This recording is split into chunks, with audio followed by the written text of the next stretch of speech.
Wellman TV. Ricardo Willis. Kabanata 401 Pakikitungo muna kay Phoebe.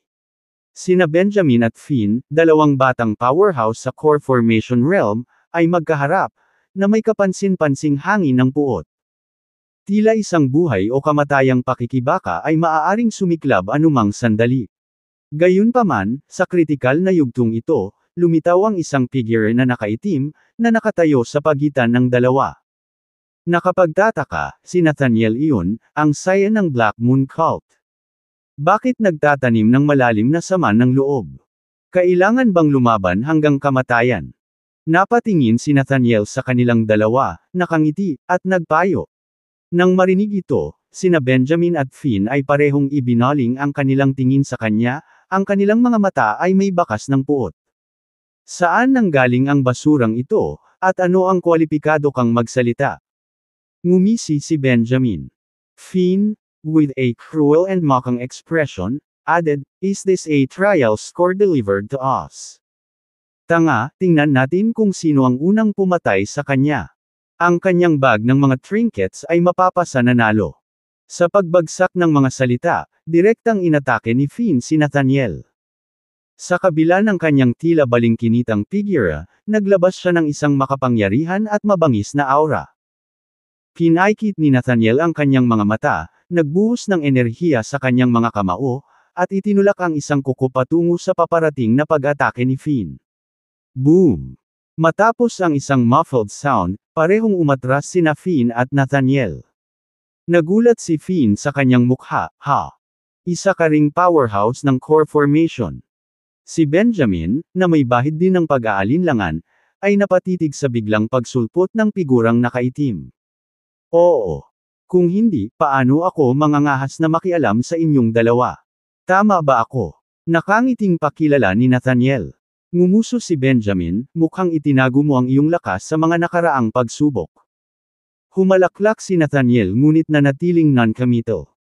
Si Finn, na may kisap mata sa kanyang mga mata, ay nagsalita sa malalim na boses, "Mr. Elliot, ang aming pamilya Winter ay palaging sumasalungat sa Golden Blade Sect. Mas mabuting huwag kang makialam. Kung hindi, hindi ito makakabuti para sa iyo." Umiling si Nathaniel, "Mr. Winter, hindi dapat ganyan ang mga salita. Nakikilahok kami sa personal na pagsubok na ito hindi para sa mga personal na hindi pagkakaunawaan kundi para makakuha ng malaking benepisyo." Pagkatapos ko siyang talunin, natural, walang makikipagkumpetensya sa akin para sa mga gantimpala. Malamig na deklara ni Benjamin.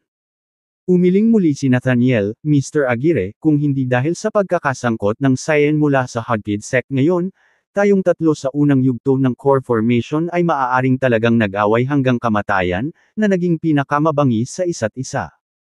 Mga kakompetensya. At ngayon, ang magandang young master ng Hudkid Sect ay sumali na rin sa pagsubok na ito. Ang lakas niya ay nasa mid-core formation level. I think we need to work together if we want to compete with Phoebe, instead of fighting each other first." Nang marinig ito, tumango si Finn at sinabing, "Hindi na kailangan. Garantisado na si Phoebe na numero 1 sa Hudkid Sect. Kailangan ko lang lumaban para sa pangalawang pwesto. So ang pinakamalaking kalaban ko ay si Benjamin pa rin. At ngayon isa pa," he added.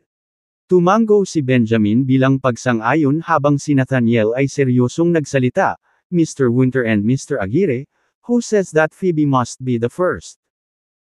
Kahit na hindi tayo maglalaban para sa pinakamataas na premyo sa personal na pagsubok na ito, hindi ba tayo dapat makipagkumpetensya para sa isa pang magandang pagkakataon?" "Anong pagkakataon?"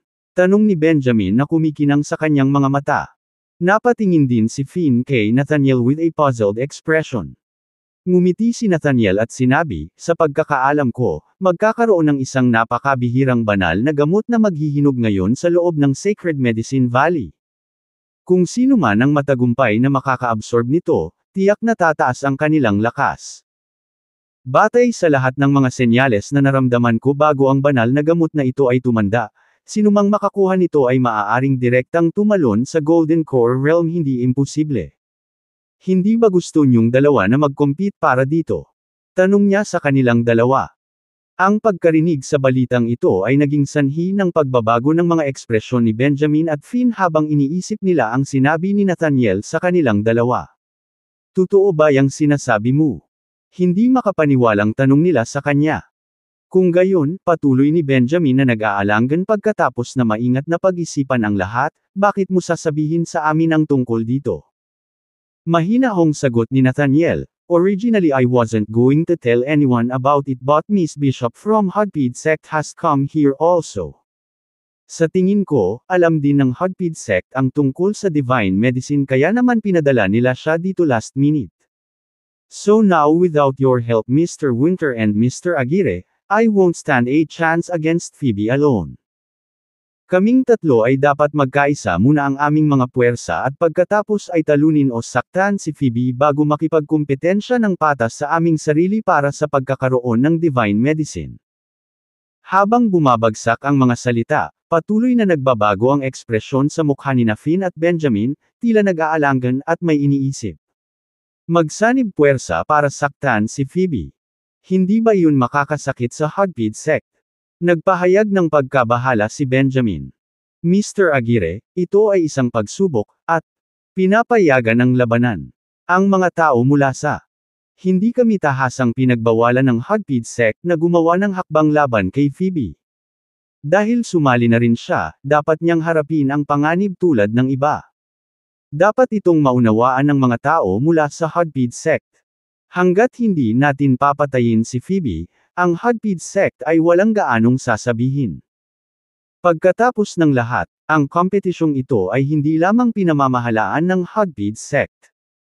May iba pang nakatagong puwersa dito na nangangasiwa sa hustisya. Sa harap ng napakagandang pagkakataon, sino ba ang hindi gugustuhing samantalahin ito? It's a matter of individual capability. Paliwanag ni Nathaniel. Content.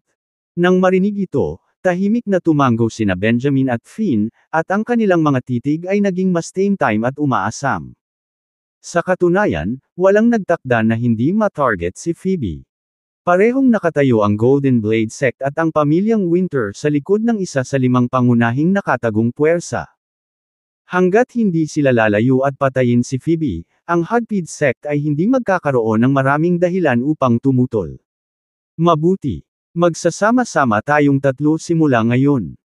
Unang pakikitungo kay Phoebe, at pagkatapos ang bawat isa sa atin ay aasa sa ating sariling kakayahan upang makita kung sino ang makakakuha ng banal na gamot. Edoland, sa loob ng Gold Coast Club ng Mason. Umupo si Miranda doon na may pag-aalala. Sis, wala pa rin bang contact kay Emerson? Nang makita ni Mason ang ekspresyon ng kanyang kapatid, kinakabahang tanong ni Mason. Mula kagabi hanggang ngayon, bukod sa pakikitungo at pagpapaantala sa mga tao mula sa NC Organization, iba't ibang paraan ang kanyang naiisip.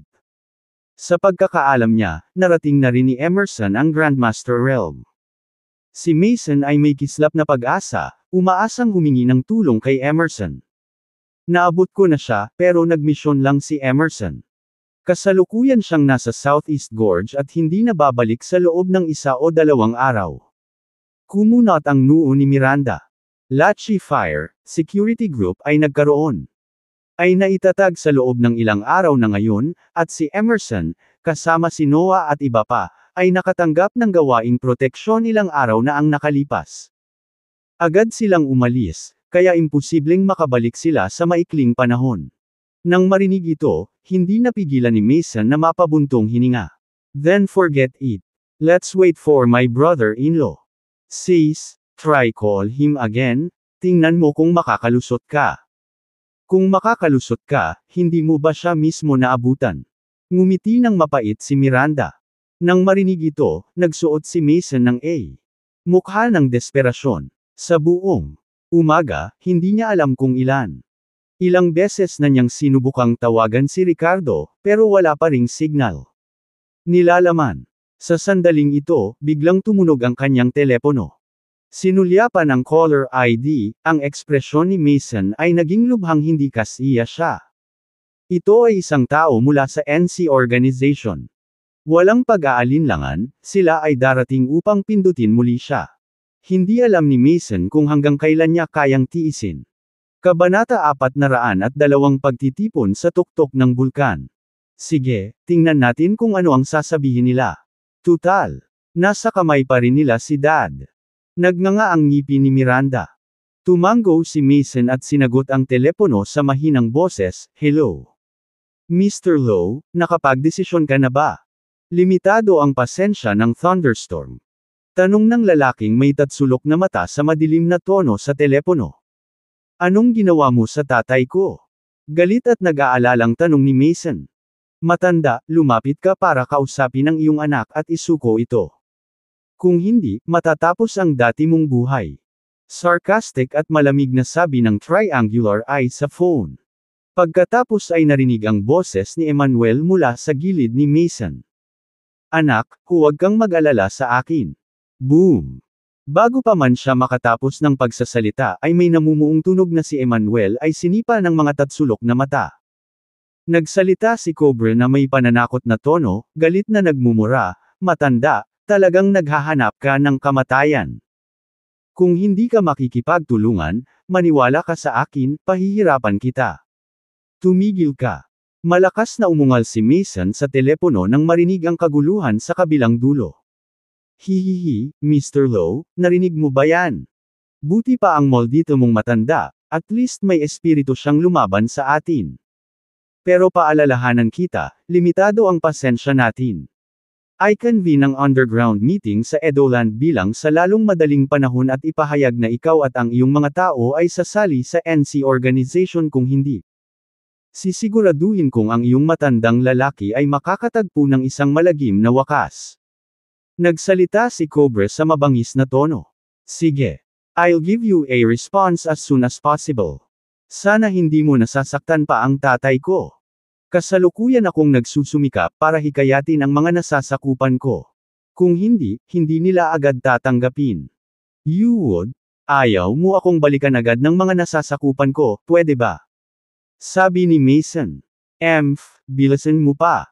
Sabi ng thunderstorm, "At the latest, bukas na ng gabi. Kung hindi ka pa nag-announce na sasali ka na sa NC organization, humanda ka sa libing ng tatay mo." Malamig na umungol si Cobra, ang tono ay may matinding pananakot. Pagkasabi nito ay agad niyang ibinaba ang telepono. "Mason, kumusta si Dad?" Nag-aalalang tanong ni Miranda na nakatingin sa kapatid na nagbago ang ekspresyon. Dapat okay na si Dad sa ngayon, pero tiyak na mahihirapan siya. Sabi nila at the latest, bukas na ng gabi. Kapag hindi ako nakipag-compromise noon, they will. Mason said up to this point, naging malungkot ang mukha niya. Bukas ng gabi. Narinig ito ni Miranda at agad na naging seryoso ang maganda niyang mukha. Iniisip niya kung makakabalik pa ba si Ricardo. Naisip niyang gamitin ang suppressing talisman na ibinigay sa kanya ni Ricardo laban sa NC organization. Gayunpaman, ang protection na item na ito ay isang beses na nauubos, at bagamat maaari nitong alisin ang mga eksperto sa antas ng Grandmaster, ang limitadong bilang ng mga paggamit ay isang malaking hadlang. Ang NC organization ay walang alinlangan na mayroong higit sa isa o dalawang kakilakilabot na eksperto, at ang suppressing talisman ay magkakaroon ng limitadong bisa sa sitwasyong ito. Bukod dito, nasa kamay pa rin ng NC organization ang kanyang ama, at hindi niya kayang kumilos ng walang ingat. "Sis, don't worry. If it comes to that, I'll compromise. It's just being the boss of Edoland. It's not a big deal." Ang kaligtasan ni Dad ang pinakamahalaga. Bumantong hininga si Mason, naghahanda sa pag-iisip para sa pinakamasama. Oo nga. Kung talagang umabot sa ganyan, kailangan na nating mag-compromise. Siya nga pala, kung si nanay ang nagtanong, sabihin mo lang sa kanyang papa na ayos lang, huwag siyang mag-alala, bilin ni Miranda. Alam ko. Sa loob ng Sacred Medicine Valley ng Hogpid Sect, sumunod sina Ricardo at Savannah sa likod ni Phoebe, patungo sa kahangahangang silhouette ng bundok. Habang papalapit sila sa bundok, dumami ang kasaganaan ng mga halamang espiritual sa daan. Paminsan-minsan, ang tatlo ay humihinto upang mag-ani, na nagreresulta sa isang masaganang koleksyon. Paminsan-minsan, nakatagpo sila ng iba pang kalahok sa pagsubok. Sa mga oras na ito, hindi napigilan ni Ricardo na punahin sa kaloob-looban si Phoebe, na mukhang payapa at ethereal ngunit hindi nag-atubiling agawin ang ani ng ibang mga kalahok. Masasabing unapologetic siya. Gayunpaman, ito ay maaaring maunawaan. Ang layunin ni Phoebe sa pagkakataong ito ay walang alinlangan na unang lugar, at natural na gusto niyang tiyakin ang kanyang ganap na kalamangan. Pagsapit ng tanghali, kitang-kita na ni Ricardo ang napakalaking bundok. Ito ay hindi bababa sa 2,000 metro sa ibabaw ng antas ng dagat, na nagpapakita ng sarili bilang isang conical na bulkan. Habang papalapit sila, mas marami. Marilag itong lumitaw. Kasabay nito, ang makapal na fog na nakatagpo sa pagpasok sa Sacred Medicine Valley ay lalong naging kalat-kalat. Sa puntong ito ay halos hindi nakikita. Ang puting ambon malapit sa bulkan ay parang may sumisipsip dito. Biglang may nangyaring anomalya. Ang tuktok ng napakalaking bulkan ay biglang nagbuga ng matangkad na pulang ilaw, na bumaril ng diretso sa kalangitan. Makalipas ang kalahating minuto, unti-unti itong naglaho. Pumikit si Ricardo, alam na ito ay isang kababalaghan na na-trigger ng napipintong paglitaw ng ilang makalangit na materyales at makalupang kayamanan. Bilasan mo ang takbo. Fair na. Hinimok ng ekspresyon ni Phoebe sina Ricardo at Savannah. Pagkatapos, pinabilis niya ang kanyang bilis at darted forward. Kasabay nito, lumingon siya ng malamig na sulyap kay Ricardo, na may halong pagbabanta. Kung sinadya ni Ricardo na ipagpaliban o samantalahin ang sitwasyon para maalis siya, ang magandang dalagang ito ng Hogped sect ay walang alinlangan na kikilos ng walang pag-aalinlangan. Fair na. Bakas ang pag-aalala sa magagandang mata ni Savannah. Ang kalaban ay isang mid-core formation expert, at siya at si Ricardo ay hindi magkakaroon ng pagkakataon. Malamig na tinitigan ni Ricardo si Phoebe, tahimik na tumango, at mabilis na sumunod. Ang lahat ay isang magsasaka, at ang kanilang mga bilis ay napakabilis kapag nakatutok sa pag-abot sa isang destinasyon wala pang kalahating oras. Ang tatlo ay nakarating sa paanan ng napakalaking bulkan, at tumagal pa sila ng 10 minuto upang umakyat sa tuktok. Pagdating sa tuktok, naamoy agad ni Ricardo ang isang malakas na amoy ng asupra. Sa tuktok ay isang malawak na bunganga ng bulkan, walang halaman at puno ng nakapapasong init. Pagsilip sa bunganga, tanging usok na lamang ang kanilang nakikita. Sa ibaba, na ginagawang hindi malinaw ang sitwasyon. Step by step. Maya-maya pa pagdating nilang tatlo, umalangaw ang nagmamadaling yabag. Mula sa dalawa pang direksyon, 2 grupo ng mga tao ang sumugod. Ang isang grupo ay binubuo ni na Benjamin, Finn, at Nathaniel, lahat sa mga unang yugto ng core formation. Kasama sa kabilang grupo sina Arlo, Theodore, kasama ang ilang inapo ng pamilya Hernandez at ang Great Origin Sect. Maliwanag, ang hindi pangkaraniwang bagay ng pulang ilaw ay nakaakit ng iba, at sila ay sunod-sunod na dumarating. Pagkarating, bahagyang nagbago ang mga mukha nina Arlo at Theodore nang makita ang dalawa pang grupo ng mga tao. Sa sumunod na segundo, agad na tumakbo si Arlo patungo kay Phoebe nang walang pag-aalinlangan. Nang makita ito, nag-alinlangan sandali si Theodore bago mabilis na sumunod. Phoebe, what a coincidence. Nandito din pala kayo. Pilit nangiti ang bati ni Arlo. Kabanata 403 Ikaw, tumalon pababa. Sa sandaling lumitaw ang kakaibang kababalaghan, alam ng lahat na maaaring may ilang mga kayamanan na lumalabas. Ayaw ding palampasin nina Arlo at Theodore. Gayunpaman, nang makarating sila sa tuktok ng bundok at makita si Phoebe at ang iba pa, hindi maiwasang magkaroon ng pag-aalinlangan sa kanilang isipan. Bagamat hindi mahina ang rurok ng huling yugto ng Apishia, malinaw na hindi ito sapat kapag kaharap ang mga eksperto sa core formation na ito. Sa sitwasyong ito, gumawa si Arlo ng isang direktang pagpipilian upang sumagot sa lakas ni Phoebe. Kung hindi banggitin ang nalalapit na hitsura ng mga kayamanan, maaaring hindi nila makuha ang mga espiritual na damo na kanilang nakolekta sa ngayon. Nahuli din si Theodore, kaagad na sinundan si Arlo sa tabi ni Phoebe. Sa ilang sandali, tila may 2 paksayon sa tuktok ng bundok.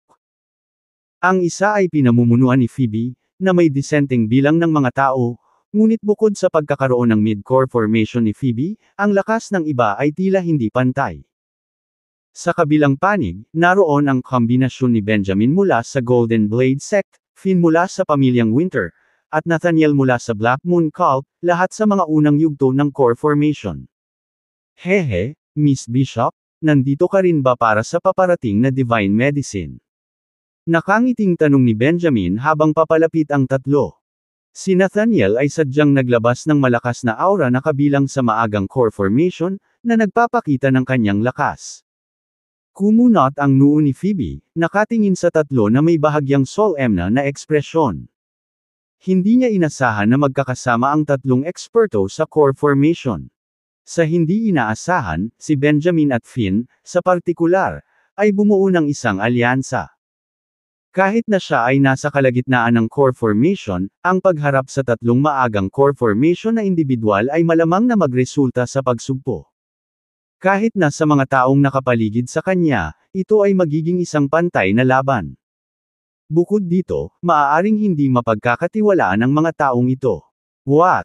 Are you trying to compete with me? Tanong ni Phoebe, malamig ang mukha at nangingibabaw at nagyayelong tono. Agad na napuno ng malakas at matalim na aura ang paligid, na tila lumalamig sa isang iglap. Hehe, kung saan may talent, may hanap buhay. Dapat marunong tayong makipag-compete, di ba? Pinagpag ni Nathaniel ang kanyang itim na damit at malamig na tumawa. Ngumuso si Phoebe, ang kanyang magagandang mata ay sumulyap sa paligid, at walang pakialam na sinabi niya, kung may kakayahan ka, makakalaban mo ako ng patas. Ngunit kahit na agawin mo ito, naisip mo na ba kung paano ito ibabahagi? Ang banal na gamot ay iisa lamang. Magtanim, at tatlo kayo. Ang batang may bahay na ito ng Hogpid Sect ay malinaw na sinusubukang maghasik ng alitan sa tatlo. Hehe, Miss Bishop, hindi mo na kailangang alalahanin yan. We have our ways to divide it, panunuyan ni Finn. Binunot ni Benjamin ang mahabang kutsilyo mula sa kanyang kamay, tinitigan si Phoebe na may layuning pumatay, at pagkatapos ay mapanlate na iniwas ang tingin sa iba. Wala ng kalokohan, simulan na natin. Miss Bishop, sa tingin mo ba may pakinabang ang pagkakaroon ng mas maraming tao sa tabi mo? Sa mga basurang ito, kaya kung harapin ang bawat isa sa kanila ng isang hiwa. Sina Finn at Nathaniel ay nagpatibay din ng isang palaban na paninindigan, na handang kumilos. Ayon sa orihinal na plano, nais nilang magsanib puwersa upang itaboy si Phoebe, mas mabuti na masaktan siya ng husto upang mawala ang kanyang panlaban. Noon lang sila magkakaroon ng pagkakataon. Kung sino ang magiging pinakamalaking benepisyaryo at kukuha ng banal na gamot, ito ay depende sa kani-kanilang kakayahan. Naramdaman ni Phoebe ang intensyon ng tatlo, at agad na naging seryoso ang kanyang ekspresyon. Phoebe, tutulungan kita. Namilog ang mga mata ni Arlo habang tumabi kay Phoebe at sumisigaw. Bilang isang pangunahing miyembro ng pamilya Hernandez, tiwala siya na kahit mag-away si Benjamin at ang iba pa, hindi sila mangangahas na saktan siya. Sa ganitong sitwasyon, gusto niyang samantalahin ang pagkakataong magpakitang gilas sa harap ni Phoebe. Arlo, you better save your efforts. With your strength, bullying some other small fries might work, but that's about it, panunuyan ni Benjamin. Inilibot ni Phoebe ang kanyang mga mata sa loob, hindi umaasa sa tulong ni Arlo. Dagandong. Sa sandaling ito, isang matinding dagandong ang biglang umalangaw-ngaw mula sa bulkan sa ibaba. Isang nakakatakot na aura ang kumalat mula sa ibaba, dahilan upang magbago ang mukha ng lahat ng naruroon. Napakalakas at mabangis na aura. Tila may nakakatakot na otherworldly beast na nagbabantay sa ibaba, pinuprotektahan ang Divine Medicine na malapit ng lumabas. Bulalas ni Nathaniel. Sa palagay mo ba ay walang mga otherworldly beasts na magbabantay sa mga ganitong heavenly materials at earthly treasures? Panunuyan ni Phoebe. Kung tutuusin mula sa aura na nagmumula, ang otherworldly beast na ito ay malamang na may lakas na maihahambing sa peak ng huling yugto ng core formation. Naging seryoso rin ang ekspresyon ni Benjamin. Anong dapat nating gawin? Damn it, kahit mag-away tayo, hindi natin kakayanin itong makapangyarihang otherworldly beast sa baba, nakasimangot si Finn. Sa sandaling ito, iminungkahi ni Nathaniel, ang saya ng Black Moon Cult, Miss Bishop, how about we join forces? Nang marinig ito, napangiti si Phoebe, hindi interesado. O kaya, kayong tatlo ay maaaring magsanib puwersa para harapin ang otherworldly beast, at ang banal na gamot ay mapapasa inyo. With that, napaupo siya na parang kalmado at nakolekta. Kahit na siya at nagsanib puwersa ang tatlong early stage na core formation expert, hindi nila magagawang makipaglaban sa isang otherworldly beast sa peak sa huling yugto ng core formation. Ang mga otherworldly beast sa parehong antas ng mga practitioner, o ang mga ipinanganak mula sa langit at lupa, ay likas na nagtataglay ng mas malaking kapangyarihan sa pakikipaglaban. Bukod dito, ang isang ito ay nasa mas mataas na antas. Nilalaman. Ang tanging solusyon ay ilihis ang atensyon ng otherworldly beast habang kinuha ng iba ang divine medicine. Ikaw. Galit na galit ang ipinakita ni Benjamin sa kanyang sinabi. But Nathaniel intervened at this moment, hehe, Mr. Aguirre, there's no need to be anxiety.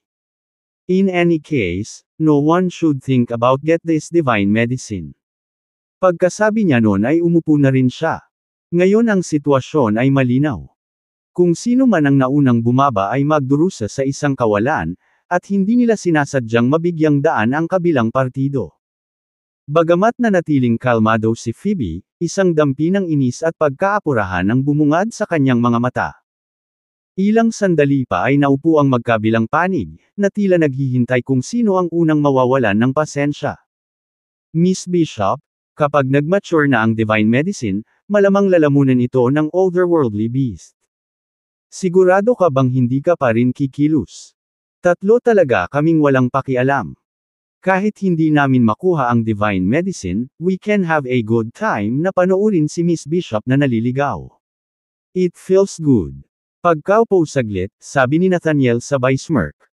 Sa sandaling ito, isang alon ng init ang bumulwak mula sa bulkan, na sinamahan ng kakaibang halimuyak. Alam ng lahat ang banal na gamot ay malapit ng matanda. Kinagat ni Phoebe ang kanyang mga ngipin, at hawakan ng mad-alien at pagkabigo. Lumitaw sa kanyang magandang mukha. Sa susunod na sandali, huminga siya ng malalim. Hininga at lumingon kay Declan, nakatayo doon na tila walang pakialam. Ikaw, tumalon ka. Nang magsalita siya ay biglang nagbago ang ekspresyon ni Ricardo. Kabanata 404 na panganib. Hindi ka karapat-dapat sa salita. Nang marinig ang mga salita ni Phoebe, ang lahat ay natigilan saglit bago ang kanilang mga mata ay lumingon kay Ricardo na may iba't ibang ekspresyon. Namumula ang mukha ni Ricardo, ngunit namumuo ang galit sa kanyang mga mata. Ano ang sinabi mo? Pinandilatan niya si Phoebe at malamig na tanong. I want you to jump down and help me distract the otherworldly beast. As long as I can get that divine medicine, the young master will give you enough rewards, sabi ni Phoebe na may pagmamataas at pangingibabaw. Hindi bababa sa ginagarantiya ko na makakakuha ka ng ikalimang pwesto sa personal na pagsubok na ito. Nang matapos siyang magsalita, ang lahat ay tumingin kay Ricardo na may mapang-asar at mapanuksong ekspresyon. Nagliwanag din sina Benjamin, Finn, at Nathaniel nang marinig ang ideya ni Phoebe. Oo. Hayaan ang iba na akitin ang otherworldly beast habang inaagaw nila ang banal na gamot ito ay isang magandang plano. Malamig na bumantong hininga si Ricardo, pinagmamasdan ang mukha ni Phoebe, at hindi maiwasang makuyam ang kanyang mga kamao. Sa sandaling ito, sa wakas ay naunawaan na niya ang tunay na kahulugan sa likod ng pagtawag sa kanya ni Phoebe na kasangkapan. So, ito ang pakay niya. Nakasimangot din si Savannah sa mga sandaling ito, baka sa mukha niya ang dissatisfaction. Miss Bishop, gusto mo bang bumaba si Landon at Gambole ng makapangyarihang otherworldly beast na iyon? Hindi ba iyon ang nagpapadala sa kanya sa kamatayan? At saka, sa dinami-dami ng tao dito, bakit siya pa? Marahil, sa lahat ng naruroon, siya lamang ang nakaramdam ng galit sa ngalan ni Ricardo. Kung hindi, bakit sa tingin mo ay nag-abala akong iligtas kayong dalawa mula kay Arlo kanina? Kung bakit ko siya pinili, ito ay dahil siya ang pinakaangkop na kandidato, sabi ni Phoebe, tumingin kay Ricardo. Isang mapanukso at mapaglarong kurba ang lumitaw sa sulok ng kanyang bibig. Hindi ba siya malakas sa depensa? Sa yugto ng mid-apisya, makakayanan niya ang mga pag-atake mula sa core formation realm, kaya dapat siyang tumagal ng kaunti sa harap ng otherworldly beast. Sa katunayan, may isa pang bagay na hindi niya sinabi. Iyon ay, hindi gusto ni Phoebe si Ricardo, lalo na dahil na-offend siya nito. Bagamat ang magandang batang may bahay na ito ay tila malamig at malayo, mayroon siyang mga tipikal na kapintasan ng isang babaeng maliit at may sama ng loob. Pagkarinig nito, biglang tumawa si Arlo ng ilang beses. Exactly. Akala mo ba gustong iligtas ka ni Miss Bishop?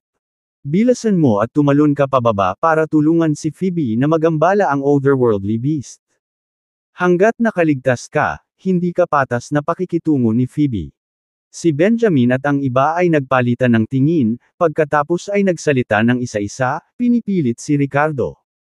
So, Landon ang pangalan mo, ha? Bilasan mo at tumalon ka. Ngayon na ang oras para gamitin ang iyong kadalubhasaan. Hindi ka ba magaling sa depensa? Sinuri ni Ricardo ang buong eksena, ang kanyang matalas na mukha na profile ay nagpapakita ng magkahalong pangungutya at galit. Natural, hindi siya makatalon. Kahit na kaya niyang labanan ng mga kalaban na mas mataas sa kanyang antas, wala siyang tiwala sa pagharap sa isang otherworldly beast sa tuktok ng huling yugto ng core formation. Paano kung hindi ako tumalon? Tanong ni Ricardo sa malamig na boses. Huwag kang tumalon. Tapos papatayin kita at itatapon. Tsaka hindi rin naman makakaligtas ang kapwa mo alagad. Hindi ka ba handang magbuwis ng buhay para harapin sina Arlo at Theodore para sa kanya? Pagbabanta ni Phoebe, hinugot ang kanyang espada mula sa kanyang baywang na may, kumalatong, itinuro ito patungo sa Savannah. Sa kanyang pananaw, si Ricardo, isang mid-apisya cultivator, ay handang harapin sina Arlo at Theodore para kay Savannah, na nagpapakita na siya ay lubos na nagmamalasakit sa magandang kapwa-disipulong ito. Sa makatuwid, ginamit ni Phoebe ang Savannah bilang leverage para banta si Ricardo. Tumalon ka. Talon ka. Kung hindi, hindi ka papatayin ni Miss Bishop, pero tatapusin ka namin. Tumalon ka, at baka may pagkakataon na mabuhay. Male iligtas mo rin ang kapwa mo disipulo. Haha, hindi ko akalain na malaking kagandahan si Callum. Kung hindi ka tumalon, pagkatapos ka naming patayin, ano sa tingin mo ang mangyayari sa kapwa mo disipulo? Sunod-sunod na pinilit ni na Benjamin, Arlo, at iba pa si Ricardo. Tumingin si Ricardo sa mga taong ito, at ang ningning sa kanyang mga mata ay naging lalong mapanganib. Sa mukha niya, tila patuloy na lumalakas ang pagngisi at galit. Swish! Sa sandaling ito, biglang sumulpot si Savannah sa gilid niya. Huwag kang tumalon. Ang pagtalon pababa ay ginagarantiyahan ang tiyak na kamatayan. Ang pinakamasama, lalabanan natin ang mga bastos na ito ng magkasama. Ang babaeng ito ay makakapatay ng isa at hindi malulugi. Ang pagpatay sa dalawa ay isang tubo.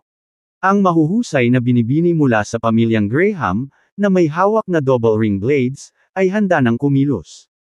Bakas sa kanyang magandang mukha ang determinasyon at walang pag-aalinlangan habang nakatayo sa tabi ni Ricardo. Sandaling natigilan si Ricardo, matalim na nakatingin sa kanya. Hindi niya akalain na si Savannah, na noon pa man ay masungit at masungit sa kanya, ay talagang tumabi ka. Hindi ko kailangan na lumaban ka ng gusto para sa akin, tinapik ni Ricardo ang kanyang balikat at sinabi. Kung handa kang ipagsapalaran ang iyong buhay para sa akin, Savannah, kahit mamatay ako, ayoko nang may utang na loob sa iyo. Savannah gritted her teeth and asked, You useless guy. Gusto mo pa bang kumilos ng matigas ngayon? Sa harap ng pagkubkob ni na Arlo at Theodore kanina, ang pagmumukha ni Ricardo, bagaman tila tanga sa kanya, ay naantig kay Savannah nang siya ay desperado. Hindi niya inaasahan na ang tanggang ito ay handang ipagsapalaran ang buhay nito para sa kanya. Kaya ngayon, nang i-pressure ng lahat si Ricardo na tumalon pababa, pinili rin ni Savannah na lumaban sa tabi ni Ricardo nang walang pag-aalinlangan. Kung siya ay namatay, siya ay namatay. Kung hindi, ngayon si Savannah ay malamang na hindi magkakaroon ng magandang wakas. Kapag tumalon si Ricardo at naglaro ng sapat, wala na siyang silbi kay Phoebe. Siguradong hindi rin siya bibitawan nina Arlo at Theodore. Naramdaman na niya ang mga mata ko nilang tingin noon pa man. Sa ganoong kaso, mas mabuting mamatay kasama si Ricardo. Acting tough. Perhaps, walang pakialam na sabi ni Ricardo. Walang pag-aalinlangan, tumayo siya sa harap ni Savannah. Sinuri niya si Phoebe at ang iba pa, at ang kanyang momentum ay nagsimulang tumaas ng mabilis. Thirst, ngayon? Nagpapanggap ka pa ring bayani, gusto mong maging knight in shining armor. Alam mo ba kung gaano kakatanga ngayon? Saan ka ba nakakuha ng lakas ng loob na pumasok? Alam mo ba kung gaano ito kadelikado? Para sa iyo ang pagsubok. Haha! Ang malupit at mapanuksong pananalita ni Arlo kay Ricardo. Gayunpaman, sa sandaling matapos siyang magsalita, naramdaman niya ang isang matalim at malakas na aura na nagmumula kay Ricardo, na naging sanhi ng kanyang pagtataka. Mapanganib. Batay sa iyo, hindi ka karapat-dapat sa salita. Matingkad na kumikinang ang mga mata ni Ricardo habang nagsasalita, at sa sandaling ito, naramdaman ng lahat ang napakalaking aura mula kay Ricardo. Mid-Apicea Pinnacle. No. Something's not right. Bakit ang kanyang Mid-Apicea Pinnacle ay nakakaramdam ako ng matinding takot? Nang hina ang mga mag-aaral ni Phoebe, iniisip ang sarili. Kabanata 405 ang pagkakaiba ay hindi mo ito kakayanin. London, ikaw. Tumayo si Savannah sa likod ni Ricardo, naramdaman ang kanyang kahangahangang presensya at mukhang hindi sigurado. Tumayo ka at ingatan mo ang iyong sarili. Bakas sa mukha ni Ricardo ang pangingibabaw at masamang ngiti. Kaagad, naapakan siya sa lupa at bumaril na parang bala. Ang kanyang nakakatakot na momentum ay nakalock kay Arlo na siyang unang nagpasa ng bigat.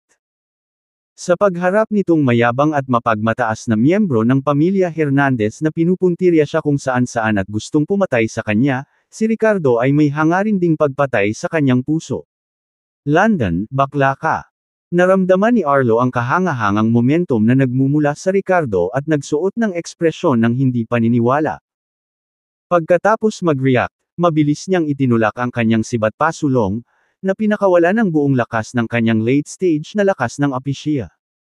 Mapang-asar na sumangot si Ricardo, humarap sa ulos ni Arlo na may mapang-asar na tingin sa kanyang mga mata. Klang! Sa susunod na saglit, ang krudo na kutsilyo na kinuha niya ay pinasukan ng masiglang tunay na enerhiya, na tumama sa tunog ng mahabang sibat. Kasabay ng pagsalpukan ng ginto at bakal, isang kakaibang sigaw ang pinakawala ni Arlo. Ang kanyang mga kamay na nakahawak sa mahabang sibat ay dumaranas ng biglaang pagsabog ng dugo, at ang sibat mismo ay lumipad mula sa kanyang pagkakahawak. Ang mukha ni Arlo ay nagbago ng husto, nanginginig ang lahat sa sandaling iyon. Nanlaki ang mga mata niya, nagtatakang nakatingin kay Ricardo. Ang atake mo. Paano ito magiging napakalakas? Sa sandaling ito, si Ricardo, na may aura na kanyang pinalabas, ay nasa tuktok ng huling yugto ng Apicea, ang parehong kaharian ng Arlo. Gayunpaman, sa kaunting banggaan, naramdaman ni Arlo ang napakalaking agwat sa pagitan nila. Sa kabila ng pagiging nasa parehong late stage na Apicea, tila siya ay lubos na nalulula. Ang iba ay nagbago rin ng ekspresyon ng mukha, nakatingin kay Ricardo na puno ng hindi makapaniwalang mga mata. Itinago ito ng taong ito ng malalim. So siya pala ang nasa peak ng late stage na Apicea. At bakit napakabigat ng kanyang lakas sa parehong kaharian? Nanlaki din ang mga mata ni Savannah, at ang tingin sa mga mata niya habang nakatingin kay Ricardo ay hindi maiwasang magpakita ng pagkagulat at, higit sa lahat, pagtataka. Siya ay nasa tuktok ng late stage na Apicea. Ang lalaking ito, na mukhang mapurol sa kanyang mga mata, ay hindi inaasahang nasa kaparehong larangan niya, ang rurok ng late stage na Apicea. Hindi lang iyon, tila mas malakas siya kaysa sa isang ordinaryong late stage na Apicea. Ang henyong babae mula sa pamilya Graham, na naaalala ang mga panunuya na ginawa niya kay Ricardo, ay naramdaman ang kanyang magandang mukha na hindi maipaliwanag na mainit. Sa sandaling ito, habang pinagmamasdan ang hindi maipaliwanag at nakakatakot na ekspresyon ni Arlo, si Ricardo, na may mapanukso at masasamang tono, ay nagsabi, "Hindi mo ba inaasahan iyon, di ba? Akala mo magaling lang ako sa depensa." Naglabas siya ng hindi maipaliwanag na pangingibabaw, na nagpapahayag, "Ang aking depensa ay hindi mapipigilan. Ang aking mga pag-atake ay hindi mapigilan. Mamatay." Dahil doon, hindi siya tumigil sa paggalaw at mabangis na naglaslas ng talam kay Arlo. Sa pagdaan ng talam, ang espasyo ay tila mapupunit na. "Ang lakas ng loob mo." Naramdaman ni Arlo na nanginginig ang buong katawan niya sa harap ng talam na ito, na parabang naamoy niya ang amoy ng kamatayan. "Tumigil ka." Sa isang kisap mata, napabuntong hininga si Phoebe, hindi inaasahang gumawa ng hakbang mula sa gilid at itinutok ang isang espada kay Ricardo. Ngumuso si Ricardo, pinilit na baguhin ang kanyang blade technique. Ding! Sa malutong na tunog at ang pagsasabog ng malakas na natitirang enerhiya, huminto ang figure ni Ricardo. Si Phoebe, isang mid-stage na core formation cultivator, ay hindi inaasahang umatras. Sa sandaling ito, biglang nagbago ang kanyang ekspresyon. Nagbago din ang ekspresyon ng lahat. Ano? Isang peak late stage na opisya, talagang nakikipaglaban sa isang mid-stage na core formation nang hindi nahuhulog sa isang dehado. Sa halip, si Phoebe, isang mid-stage na core formation, ang napaatras ng isang hakbang. Ito, paano naging posible? Ikaw, isang mid-stage core formation, ay masyadong mahina. Malamig na sinulyapan ni Ricardo si Phoebe, ang tono nito ay tumutulo sa paghamak. Sa katunayan, kahit si Ricardo mismo ay medyo nagulat na ang kanyang lakas ay naging napakabigat. Laging iniisip ni Ricardo na siya ay natigil sa tuktok ng late stage na opisya, at ang kanyang tunay na lakas ay sapat lamang para harapin ang mga early stage core formation cultivator. Pagkatapos ng lahat, sa kanyang nakaraang labanan sa Hawkeye, ang tagumpay ay hindi partikular na maayos. Kung hindi dahil sa ginawa ni Hawkeye sa ilang mga baluktot na paraan at sinasalungat ni Ricardo, maaaring kailanganin ang ilang pagsisikap upang talunin siya. Gayunpaman, ang hindi alam ni Ricardo ay si Hawkeye, bilang isang matandang halimaw na nagtanim ng maraming taon upang maabot ang maagang yugto. Core formation, nagkaroon ng combat power. Higit pa sa isang batang talento tulad ng Phoebe. Bukod dito, kahit na pareho silang nasa tuktok ng late stage na opisya, si Ricardo noong panahong iyon ay hindi maihahambing sa kanyang kasalukuyang sarili. Paano ka naging malakas? You're only at the peak of late stage opisya, why are you so powerful? Ang magandang mukha ni Phoebe ay napuno ng pagkabigla, isang pag-alis sa kanyang karaniwang malamig at malayong kilos. Hindi siya makapaniwala na ang tanga, na kadalasang hindi niya inaabala pang tingnan, ang itinuturing niyang mahina at tanga, ay maaaring magkaroon ng ganoong kalaking lakas. Sa sumunod na sandali, biglang may napagtanto si Phoebe. Perfect opisya. Are you the legendary Perfect opisya? Sa pagbagsak ng mga salita, lahat ng naruroon ay nagpakita ng mga ekspresyon ng pagkamangha. Perpektong opisya. Ang maalamat na perfect opisya. Lahat sila ay outstanding. Mga inapo ng mga pamilya ng martial arts. Natural na narinig ang tungkol sa konsepto ng perpektong opisya. Kailan? Ang mga matatanda ng kanilang pamilya. Banggit ni Perfect Opisya, hindi nila maiwasang magdala ng pahiwatig ng pananabik at pananabik habang nakatingin sa kanilang nakababatang henerasyon. Ngunit alam ng lahat na ang pagkamit ng Perfect Opisya ay hindi kapani-paniwalang mahirap. Sa 10,000 magsasaka sa antas ng opisya, walang sino man ang maaaring maabot ito. At ang dating minamaliit na Ricardo ay naging maalamat na Perfect Opisya. Nakatayo doon si Savannah, nakatingin kay Ricardo na may mga mata na naging sobrang komplikado. Sa pag-iisip tungkol sa panunuyan na minsan niyang itinuro sa lalaking ito, nakaramdam pa siya ng kahihiyan. Sa sandaling ito, bumantong hininga si Ricardo at, anuman ang reaksyon ng iba, sinamantala ang pagkakataon habang si Phoebe ay nabigla at muling inatake si Arlo. Nagtatakang ekspresyon si Arlo, nakaharap kay Ricardo sa sandaling ito, nakaramdam ng hindi maipaliwanag na pakiramdam ng kapahamakan. Huwag! Ibinuka niya ang kanyang bibig upang makiusap, ngunit ang kanang binti ni Ricardo, na parang palakol sa labanan, ay natangay ng lakas na libu-libong libra. Itinaas ni Arlo ang kanyang mga braso para harangan. Gayunpaman, boom! Basag! Sa isang muffled sound at tunog ng mga buto na nabali, ang katawan ni Arlo ay pinalipad. Ang kanyang mga braso ay direktang nabali sa sipa ni Ricardo, at ang natitirang puwersa ng pag-atake ay nabasag pa rin ang kanyang mga panloob na organo. Pagkalapag, hindi agad namatay ang young master na ito ng pamilya Hernandez. Nakatitig kay Ricardo ang mabilog at namumungay niyang mga mata na puno ng ayaw. You dare to kill me. Tumayo si Ricardo, malamig na sinabing, sinapak mo ako kanina, at ibinabalik ko lang ang pabor. Ang pinagkaiba ay tiniis ko, pero ikaw, basura. Hindi kaya. Kabanata 406 na When I Take Off My Disguise. Sina Arlo at Ricardo ay parehong nasa tuktok ng kanilang kapangyarihan sa opisya, ngunit si Arlo ay sinipa hanggang mamatay ni Ricardo.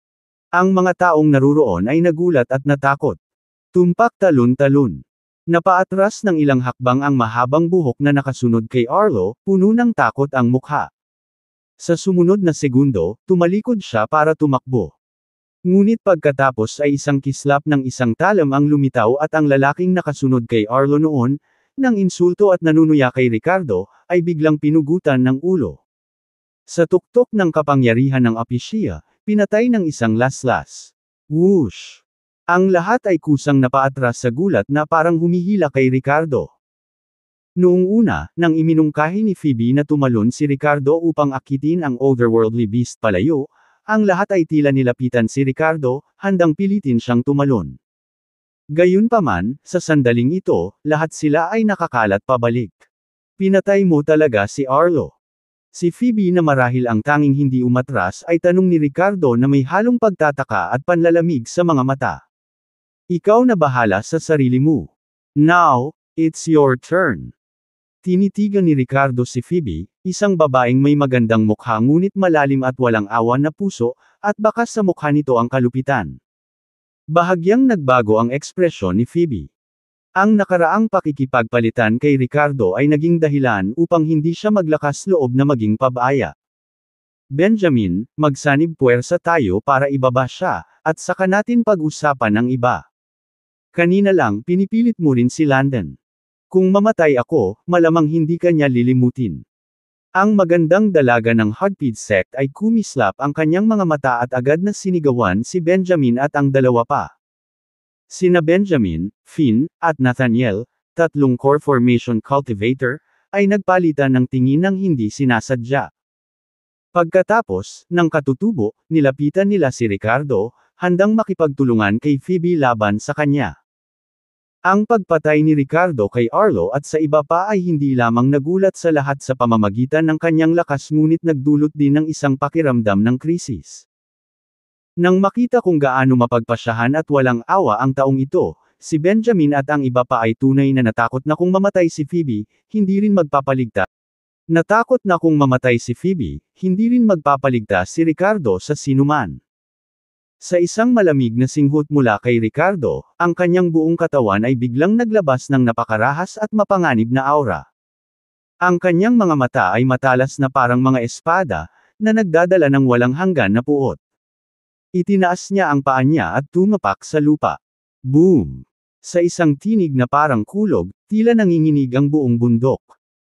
Bumukas ang lupa sa harap ng Ricardo, naglabas ng lagaslas ng maiinit na alon, na para bang sisabog na ang magma sa ibaba. Umalangaw-ngaw ang mga tunog ng spluttering habang si Theodore, isang peak late stage na opisya, at ang dalawang disipulo ng Great Origin Sect sa tabi niya ay inalis sa lupa. Sa kalagitnaan ng hangin, bumuga sila ng isang subo ng dugo. Nanginginig din ang mga katawan nina Benjamin, Finn, at Nathaniel, namumutla ang mga mukha. Pagkatapos, nakaramdam sila ng matamis na sensasyon sa kanilang lalamunan, nag-spray sila ng ambon ng dugo. Ang tatlong henyo ng core formation realm ay talagang nasugatan sa pagtapak ni Ricardo. Napaungol din si Phoebe, namutla ang magandang mukha niya, nakaramdam ng pagdagsa ng dugo at lakas ng kaguluhan sa loob. Sa pagtingin kay Ricardo, ang kanyang magagandang mata ay napuno ng hindi tiyak na pagkabigla. "This is the grudge between me and Miss Bishop, none of your business. Kung ayaw mong mamatay, lumayo ka." Mababa ang tingin ni Ricardo sa lahat at mayabang na idineklara kay Benjamin at sa iba pa. Nang bumagsak ang kanyang mga salita, tinapakan niya ang kanyang paa at diretsyong sinugod si Phoebe. Sa sandaling ito, banayad na umiling si Nathaniel patungo kina Benjamin at Finn, senyales na magpigil sila. Nag-alinlangan sina Benjamin at Finn para sa A. Kuche. Sandali ngunit sa huli ay nakatayo doon nang hindi gumagalaw. Naunawaan nila ang intensyon ni Nathaniel, samantalahin ang pagkakataon. Kung si Phoebe at Ricardo ay maaaring makapinsala sa isa't isa sa paghaharap, maaari silang pumasok mamaya at tapusin ang Ricardo ng magkasama. Pagharap sa papalapit na si Ricardo, bakas sa mukha ni Phoebe ang pagkaseryoso. Ang mahabang espada sa kanyang kamay ay nag-transform sa isang malapad na enerhiya ng espada, na tumatakip kay Ricardo na parang walang tigil na snowflake. Siyempre, ang bawat snowflake ay hindi kapani-paniwalang matalas at malakas, na may kakayahang agad na pumatay ng peak late stage na apisia o malubhang pinsale ng isang ordinaryong core formation early stage cultivator. Thousand Blade Snow. Isa sa mga hindi ibinunyag na martial technique ng Hagpid sect at ang pinakamalakas na atake ni Phoebe. Sa paghaharap kay Ricardo, na sa wakas ay nagsiwalat ng kanyang tunay na lakas, nagpa siya ang magandang dalagang babae na gamitin ang kanyang trump card. Nais niyang mahuli siya ng walang bantay at harapin ang direktang suntok kay Ricardo. Nakaharap sa mga anino ng espada na bumabagsak na parang mga snowflake, ang mga mata ni Ricardo ay puno ng matinding layunin sa labanan. Ang matatag at dalisay na dragon energy ay nagmula sa kanya, na bumubuo ng solidong protective aura sa paligid ng kanyang katawan. Ngumuso si Ricardo, ang kanyang mga mata ay may bakas ng galit at kabaliwan habang direktang sumusugod sa gulo ng mga anino ng espada. Ang mga tunog ng splattering ay sumunod sa epekto ng enerhiya ng espada laban sa laman, ngunit talagang nilabanan ni Ricardo ang martial technique ni Phoebe, at ang mga tunog ay direktang ipinadala mula sa mga anino ng espada. Habang kumalat ang enerhiya ng espada, nakatayo doon ang isang figure na nababalutan ng mga mantsa ng dugo. Ang kanyang mga mata ay nakatitig kay Phoebe na parang isang mabangis na hayop. "Ikaw." Ang mga talukap ng mata ni Phoebe ay nanggigigil. Lahat ng naruroon ay nagpakita ng pagtataka, nakatingin kay Ricardo nang hindi makapaniwala. Walang inaasahan na babaliin niya ang killer move ni Phoebe sa ganoong karahasan at dominanteng paraan. Isang appreciative, kayang makipaglaban sa isang mid-stage na core formation. Bukod dito, kaya niyang labanan ang isang malakas na diskarte sa pag-atake ng militar. Bagamat si Ricardo ngayon ay tila balot ng mga sugat, tumutulo ang dugo, nagdulot ito ng lamig sa gulugod ng lahat. Si Savannah, na nakatayo sa likuran, ay gulat na. Bahagyang nanginig ang maselang katawan ni Phoebe, at bakas sa kanyang mga mata ang dampi ng takot. Natulala sina Theodore at Benjamin, kasama ang iba, na mistulang isang mabangis na hayop ang tingin kay Ricardo. Sa sandaling ito, tinitigan ni Ricardo si Phoebe, at isang masasamang ngiti na may masamang tingin ang lumitaw sa kanyang mukha. "Sa tingin mo ba makokontrol mo ako bilang isang sangla? Kapag ibinaba ko ang harapan at inihayag ang aking gilid, ipapakita ko sa iyo kung ano ang tunay na kahulugan ng panik." Nang bumagsak ang kanyang mga salita, si Ricardo, na may dalang walang hangganang pangingibabaw, ay sumugod kay Phoebe. Sa panahon ng pagsingil, nagbuhos siya ng totoong enerhiya sa bakal na kutsilyo sa kanyang kamay at marahas itong ibinato kay Phoebe. Para sa kanya, ang sandata na ito ay medyo kalabisan. Sa lakas ni Ricardo, madali niyang nasugpo ang isang mid-stage na core formation. Hanggang sa makuha niya ang isang tunay na divine weapon, ang kanyang sariling laman at dugo ang magiging pinakamalakas na sandata. Nakaharap sa papalapit na Ricardo at naramdaman ang labis na puot na nagmumula sa kanya, ang magandang mukha ni Phoebe ay agad na nawala ang ningning. Ang dating mataas at makapangyarihang kabataang may bahay ng Hudpid sect ay nasa estado ng takot. Kabanata 407. Ako ay isang makatarungang tao. Bagamat ipinanganak si Phoebe na may pambihirang talento at naabot ang core formation realm sa murang edad, ang kawalan niya ng tunay na karanasan sa pakikipaglaban ay naging dahilan ng kanyang pagiging mahina. Kapag nakaharap ang mga kalaban na mas mahina kaysa sa kanya, madali niyang madudurog ang mga ito. Gayunpaman, iba si Ricardo. May kakayahan siyang lumaban sa mga kalaban na mas malakas kaysa sa kanyang sarili at dumaan sa maraming laban na nagbigay sa kanya ng kalamangan kay Phoebe. Lalo na pagkatapos ng kanyang paglalakbay sa Lilonyo at malaman ang tungkol sa kalunos-lunos na kapalaran ng kanyang mga magulang, ang mga panloob na demonyo ni Ricardo ay pinakawalan, na ginawa siyang mas mabigat sa labanan. Nang ihagis niya ang kanyang palakol kay Phoebe, mabilis niyang inipon ang kanyang atensyon at tinadtad ito ng kanyang espada. Klang! Umalangaw-ngaw ang tunog ng pagbangga ng bakal nang maramdaman niya ang shockwave sa kanyang kamay. Sa susunod na sandali, isang dagwang figure ang sumugod sa kanya na may layuning mamamatay tao na nagpayanig kay Phoebe. Bumalik ka. Walang pag-aalinlangan, buong lakas niyang itinulak palayo si Ricardo gamit ang isang kamay habang inilalabas ang kanyang espada gamit ang isa pa. Ngunit ngumisi si Ricardo habang sinuntok ang palad ni Phoebe na parang missile na nabangga ng isa pang missile. Nagsalubong ang maselang kilay ni Phoebe nang maramdaman ang pagbangga ng palad niya sa paparating na parang tren. Kinagat niya ang kanyang mga ngipin, at ang kanyang kanang kamay, na may hawak na espada, ay mabilis na kumilos upang sumaksak patungo sa leeg ni Ricardo. Gayunpaman, ang matalim na titig ni Ricardo ay kumikislap sa kinang, at sa halip na umatras, umabant siya, direktang bumagsak kay Phoebe. Matapos madagdagan ang kanyang kaluluwa ng ninuno ng dragon, ang espiritual na kapangyarihan ni Ricardo ay nalampasan ng mga ordinaryong cultivator sa parehong antas. Ang lakas ng pag-iisip na ito ay ipinakita sa kanyang abnormal na bilis ng reaksyon at insightful na pag-unawa sa larangan ng digmaan sa panahon ng labanan. Bilang isang resulta, ang pag-atake ng espada ni Phoebe ay hindi nakuha ang marka, na iniwan siyang mahina. Bang! Ang balikat ni Ricardo, na may dalang nakakatakot na puwersa, ay walang awa na bumangga sa dibdib ni Phoebe, walang awa. Ang katawan ni Phoebe ay pinalipad, nag-spray ng dugo sa hangin. Pagkalapag, iniluwa niya ang isa pang subo ng dugo, na nahihirapang tumayo. Ang kanyang buong pagkatao ay tila mahina at walang sigla.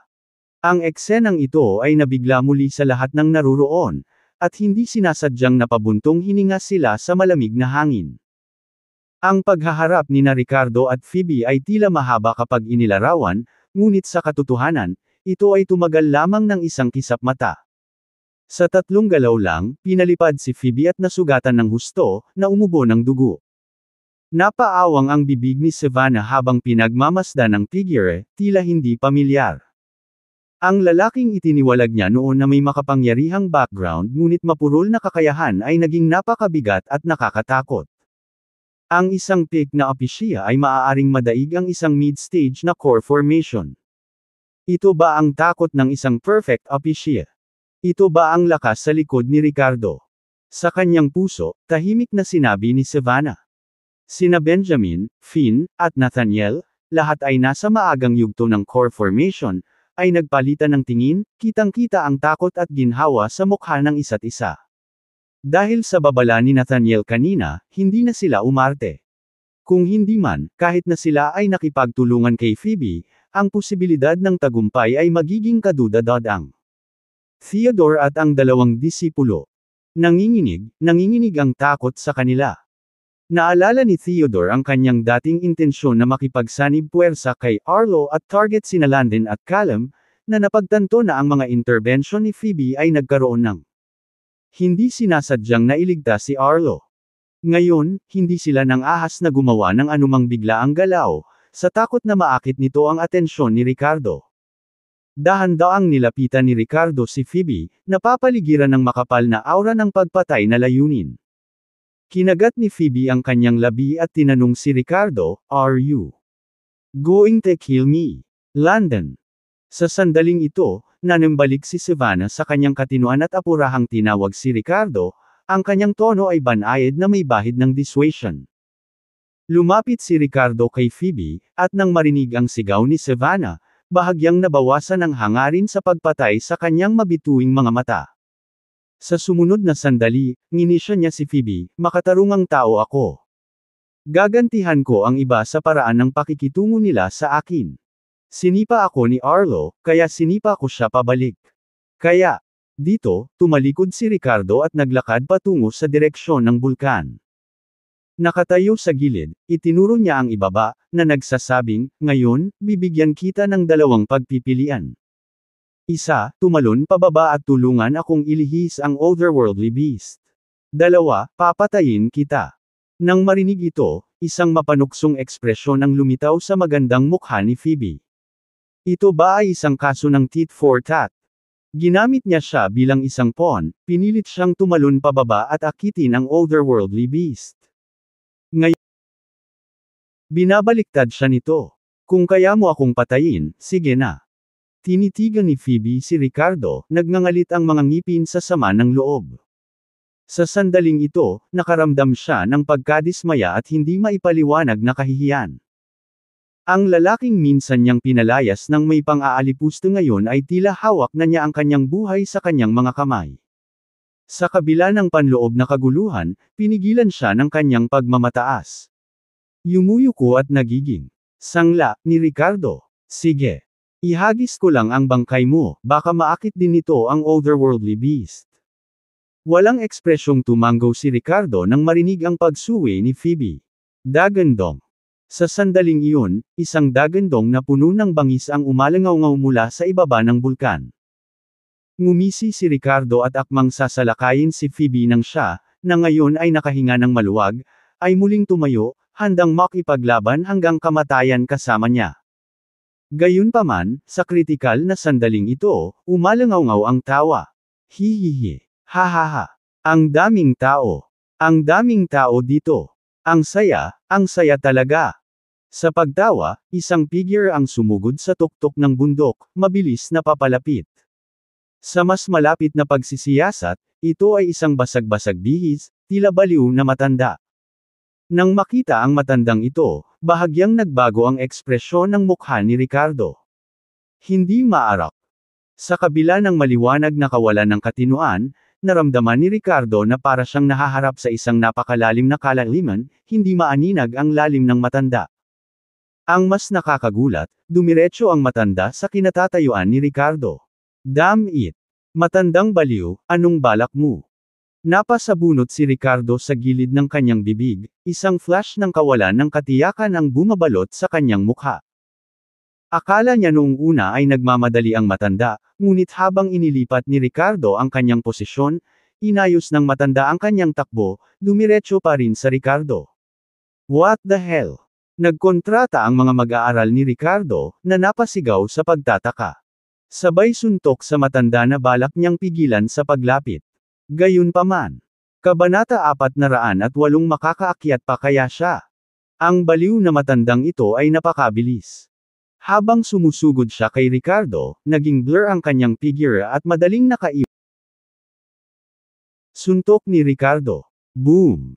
Sa susunod na sandali, ang maruming katawan ay direktang bumangga kay Ricardo.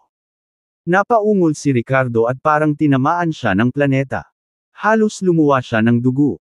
Nawalan ng balanse ang kanyang katawan at lumipad pa atras. At sa likod niya ay ang mausok at mainit na bunganga ng bulkan.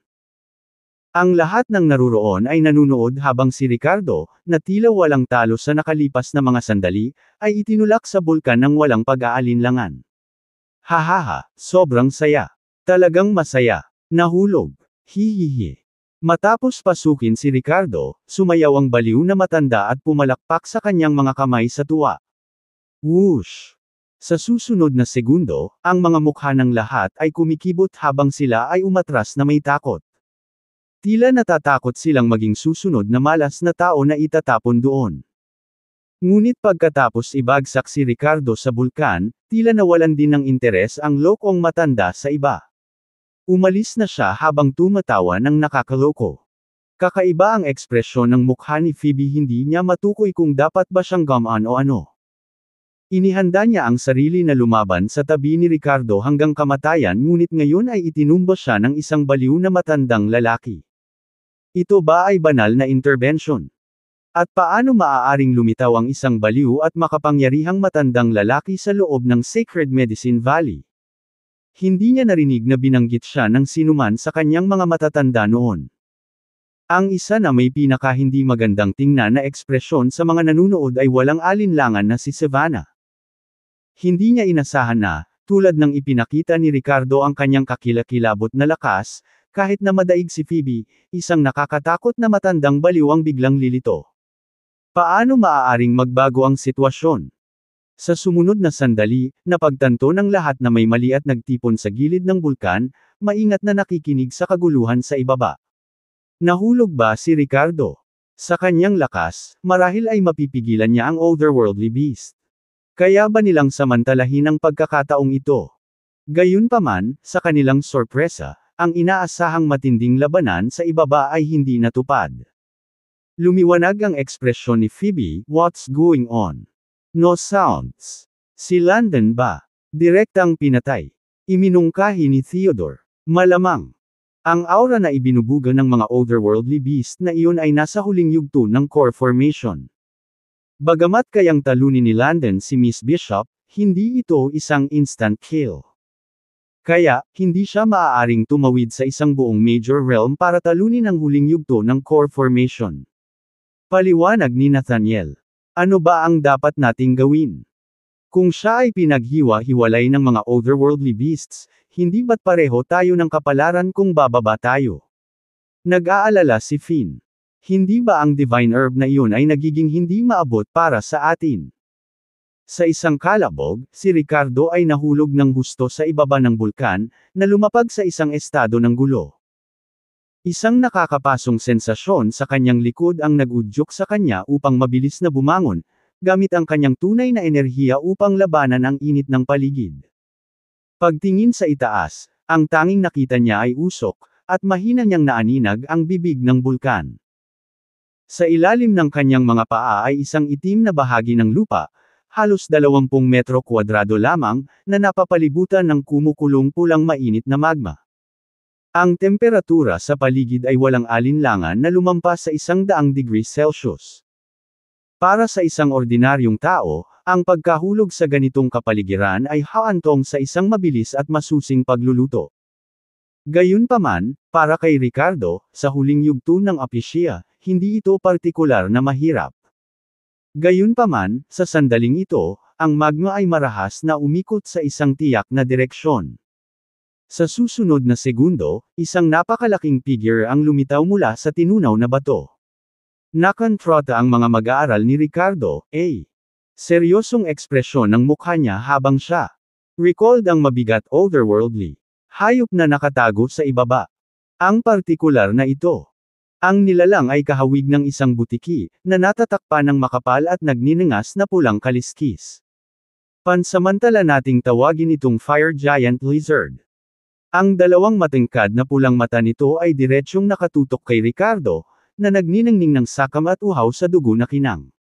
Isang mabangis na aura ang tila sumugod sa kanya. Sa isang malapit na engkwentro, makumpirma ni Ricardo na ang lakas ng nilalang na ito ay tiyak na lampas sa huling yugto ng core formation. Damn it, that crazy old man. Sinisikap niya akong patayin. Si Ricardo ay nagmura sa pamamagitan ng nagngangalit na mga ngipin, handang lumahok sa isang buhay at kamatayang labanan sa apoy. Higanteng butiki. Gayunpaman, sa ito. Sandali, habang inilalabas niya ang kanyang pond. Net. Aura na naghahanda para sa laban, ang Fire Giant Lizard ay hindi inaasahang nagpakawala ng ilang whimpers. Sa sumunod na segundo, umasal ito na parang sunod Sunyeran na aso, nakahiga sa lupa. Nanginginig ang matipuno nitong katawan na parang natatakot. Si Ricardo, na nagmamasid dito, ay saglit na natigilan, ang kanyang ekspresyon ay naging lubhang kakaiba. Ano ang nangyayari? Ang Fire Giant Lizard, na nagtataglay ng malaking lakas, ay tila may sariling katalinuhan. Bilang tugon sa sinabi ni Ricardo, humagulgol ito na parang kinikilala sila. Hindi mo ba ako ipaglalaban? Naka-arko ang kilay na tanong ni Ricardo. Umungol. Ang Fire Giant Lizard ay naglabas ng isa pang mababang tunog, at ang napakakapal na buntot nito ay bahagyang umugoy. Nanatili itong nakahandusay sa lupa, malinaw na nagpapakita ng sunod-sunod na tindig. Namula ang mukha ni Ricardo, at hindi niya maiwasang mag-isip-isip. Maaaring ang aura na nagmumula sa kanya, salamat sa pagmamana ng mga labi ng Dragon Ancestor sa pamamagitan ng Jade Pendant na Hugis Dragon, ay nagdulot ng pagkamangha sa otherworldly beasts. Sige, bumangon ka na. Nagpunta ako dito para maghanap ng Divine Herb. Alam mo ba kung saan ito? Sinubukan ni Ricardo na magtanong. Mukhang naintindihan ng Fire Giant Lizard ang intensyon ni Ricardo. Bahagyang lumingon ang napakalaking katawan nito, na nakaharap kay Ricardo. Sa ganoong paraan, nagpapahiwatig ito ng pag-akyat ni Ricardo. Matapos mag-alinlangan ng ilang segundo, tumalon si Ricardo. Sa susunod na sandali, ang Fire Giant Lizard ay lumangoy pabalik sa magma. Pagkalipas ng ilang minuto, sa isang pader sa loob ng bundok, isang Divine Herb na kahawig ng Lingzi ang hindi inaasahang tumubo. Nagliwanag ang mga mata ni Ricardo, na nagpapakita ng labis na kagalakan. Nararamdaman niya ang isang siksik na espiritual. Enerhiya na pinaghalo sa mga alon ng init. Nagmamadaling lumapit sa kanya. Ang mayamang espiritual na enerhiya na nagmumula sa banal na damong ito, sa ibabaw lamang ay nagpapahiwatig ng lakas nito. Alam ni Ricardo, na ang pagsipsip ng kakanyahan nito ay magdadala ng kapansin-pansing epekto. Makalipas ang ilang sandali, ang iba ay nakatayo sa labas ng bulkan, maingat pa ring nakikinig sa kaguluhan sa ibaba. Mula sa pagbagsak hanggang ngayon, wala pang ingay ng labanan. Parang tapos na si Landon. Thought. Ngumisi si Finn, may halong schadenfreude sa tono niya. Umiling si Nathaniel, bumantong hininga. Kung talagang tapos na si Landon, mukhang wala tayong swerte sa banal na damong ito. Nang marinig ito, kumunat ang noo ni Phoebe, baka sa kanyang mga mata ang pag-aatubili. Ngumisi si Benjamin, Miss Bishop, hindi na kailangan ng ganyang pag-aatubili. Dapat kang magpasalamat. Kung hindi, mapipilitan kang tumalon pababa o mamatay sa kamay ni Landon. Everyone, since Landon is already done for, I think it's time to settle some other matters, don't you agree? Sa puntong ito, tumingin si Theodore kay Savannah na may masamang hangarin. Nang marinig ito, tinitigan din ng iba ang talentadong binibini mula sa pamilyang Graham na may mga masamang tingin. Ano sa tingin mo ang ginagawa mo? Baka hindi papatay si Landon. If you dare touch me, siguradong papatayin kanya pagdating niya. Biglang nagbago ang ekspresyon ni Savannah, naglabas ng babala na may halong katatagan at kawalan ng katiyakan. Hahaha, nananaginip ka diba? Buhay pa siya. Kabanata 409 na pagbagsak. Narinig ni Theodore ang mga sinabi ni Savannah at agad siyang nguya at ninisyon. Ang iba ay tumawa rin ng alam. Si Phoebe, sa sandaling ito, ay direktang umiinom ng Grand Revitalizing Pill, mabilis na pinagaling ang mga sugat sa loob ng kanyang katawan. Tumingin siya kay Savannah at, na may mapang-akit na tono, nanunuya, saan ka kumukuha ng kumpiyansa na makakabangon pa siya? Pagkatapos mahulog, wala man lang gumagalaw. Sa tingin mo ba nagawa niyang patayin ang otherworldly beast na iyon? O marahil, mapayapang nabubuhay siya kasama nito? Itinikom ni Savannah ang kanyang mga labi, tinitigan ang lahat ng may pag-iingat at pag-iingat. Siguro, kahit ano ay posible. Alam niya na sa pagbagsak ni Ricardo sa bulkan, siya ngayon ay nakahiwalay at mahina.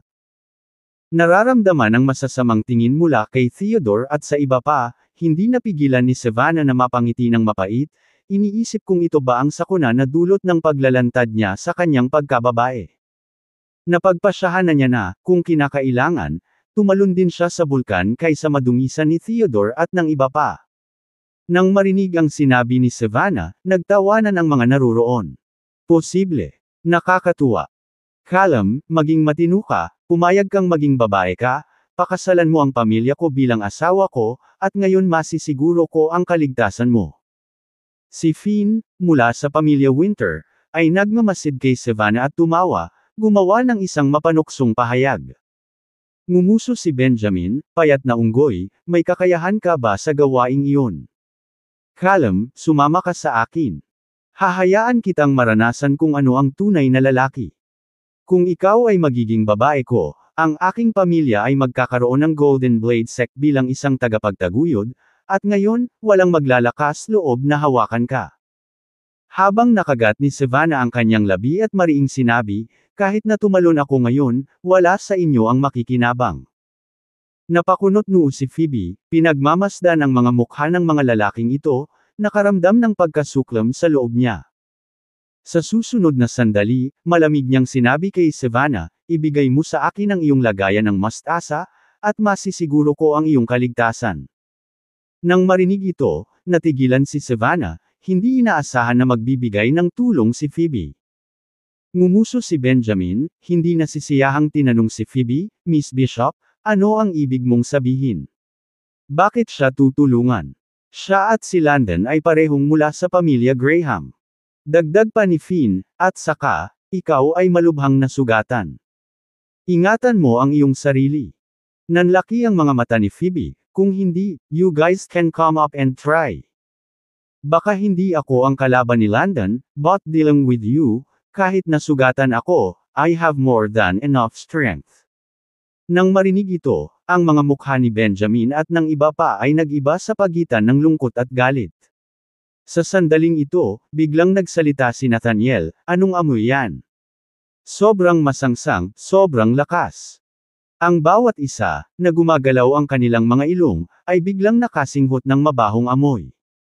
Sa loob ng bulkan, si Ricardo ay nakaupo na nakakrosslegged sa nasusunog na lupa, sa isang mahalagang yugto ng tagumpay. Ang apoy giant lizard ay masunurin pa ring nakahiga sa tabi niya, binabantayan si Ricardo. Ang Firelingzy mushroom ay direktang nilamon na ni Ricardo. Marahil ay may mas mahusay na mga paraan upang magamit ang banal na gamot na ito, ngunit hindi kayang isipin ni Ricardo ang tungkol dito ngayon. Sabik siyang makalusot, tumuntong sa isang bagong kaharian.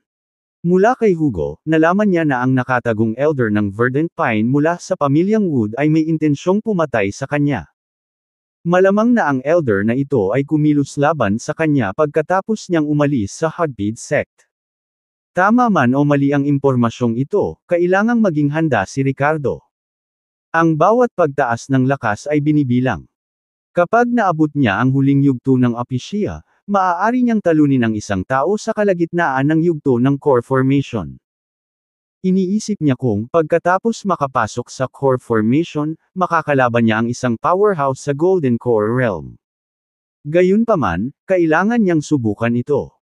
Kaya, hindi pinapansin ang lahat ng iba pa, pinili ni Ricardo na tumawid sa pamamagitan ng direktang paglunok ng Firelingzy mushroom sa loob ng bulkan. Poof! Naramdaman ni Ricardo ang isang hindi nakikitang hadlang na nabasag sa sandaling ito. Humihingi. Sa sandaling ito, ang patlang ng elixir sa kanyang ibabang tiyan ay ganap na tumigas, na naglalaman ng lubos na condensed at purong totoong enerhiya.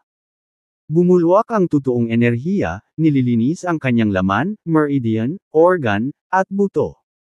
Umupo si Ricardo, medyo mabangis at masakit ang ekspresyon. Pakiramdam niya ay sasabog na siya, sumasailalim sa isang pagbabagong proseso na katulad ng pagpapadanak ng kanyang balat. Ang kanyang balat ay nagliliwanag ng nagniningning na kinang, ang mga kalamnan ay namilipit at gumagalaw, at ang mga buto ay naglalabas ng sunod-sunod na tunog ng papang, na parang nagre-restructure ang mga ito. Kasabay nito ang paglabas ng mga itim na ambon mula sa kanyang mga butas at iba't ibang bahagi ng kanyang katawan. Sa paglipas ng mga taon, natural na naipon ng katawan ang mga dumi mula sa pagkonsumo ng iba't ibang butil at cereal. Sa pagpasok ni Ricardo sa core formation realm, sumailalim siya sa muling pagsilang, ganap na pinaalis ang mga naipong impurities mula sa mahigit 20 taon. Ang mga dumi na ito ay bumuo ng itim na ambon na tumaas sa hangin, na nagdadala ng iba't ibang lason at mabahong amoy. Sa itaas ng bulkan, naamoy ng lahat ang masangsang na amoy at nagpalitan ng tingin. Anong amoy ito? Kumunot ang ilong ni Phoebe, pinisil iyon. Iritadong tanong ni Benjamin, may mabahong amoy talaga. Who the hell farted? Parang umaalon mula sa ibaba. Sabi ni Nathaniel, bakas sa mukha niya ang excitement. Eksakto, parang paparating na. Galing sa ibaba. Baka. Lumakad si Finn sa gilid ng bulkan, sumangot at sinabing, ito kaya ang pabango na ibinubuga ng banal na gamot. Nag-isip si Theodore. Sa pagbagsak ng mga salita, ang mga ekspresyon ng lahat ay nag-iba sa pagitan ng pananabik at pag-asa. Umupo na si Nathaniel sa tabi ng bulkan, na nagsimula sa kanyang paglilinang. Matapos mapagtanto ang amoy, ang iba. Sinundan ito, mabilis na nagsimula sa huminga ng malalim, sumisipsip at naglilinang. Sa sandaling ito, naniniwala sila na ang amoy ay ang medicinal fragrance na ibinubuga pagkatapos ng banal na gamot na matured. Dahil nahulog si Landon at napatay ng guardian na otherworldly beast ng divine medicine, wala na silang pag-asa na makuha ito. Gayunpaman, kahit na hindi nila makuha ang banal na gamot, ang pagsipsip ng enerhiya na panggamot na ibinubuga nito ay walang alinlangan na magiging kapaki-pakinabang. Kung bakit napakabaho ng amoy, itinuring nila itong normal. Maraming mga halamang gamot ang kanilang sarili ay may hindi kanais-nais na amoy, nagpapalabas ng iba't ibang mga amoy, at walang kakaiba tungkol dito. Sumunod, sabik na umupo ang lahat sa tabi ng bulkan, sinisipsip ang itim na ambon na naglalabas ng mabahong amoy. Samantala, sa ibaba ng bulkan, si Ricardo ay patuloy na naglalabas ng mga dumi mula sa kanyang katawan, sumasailalim sa pagbabago at pambihirang tagumpay. Matapos ang nakakaalam kung gaano katagal, sa wakas ay tumigil ang itim na ambon, at iminulat ni Ricardo ang kanyang mga mata. Umuungol.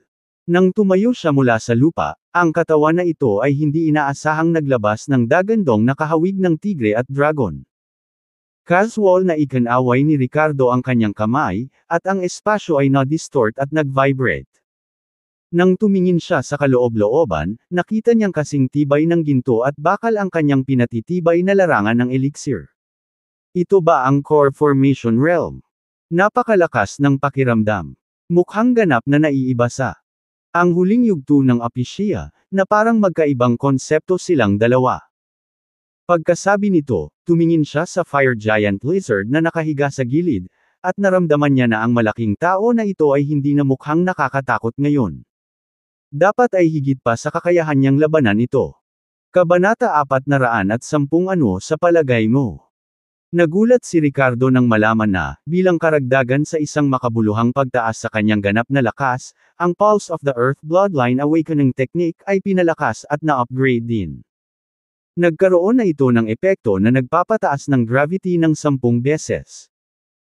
Kapag ginagamit ang discarting ito, maaaring ilapat ni Ricardo ang 10 beses ng normal na gravity sa kanyang mga kaaway habang nakikitungo sa kanila ang nakakatakot na pinsala.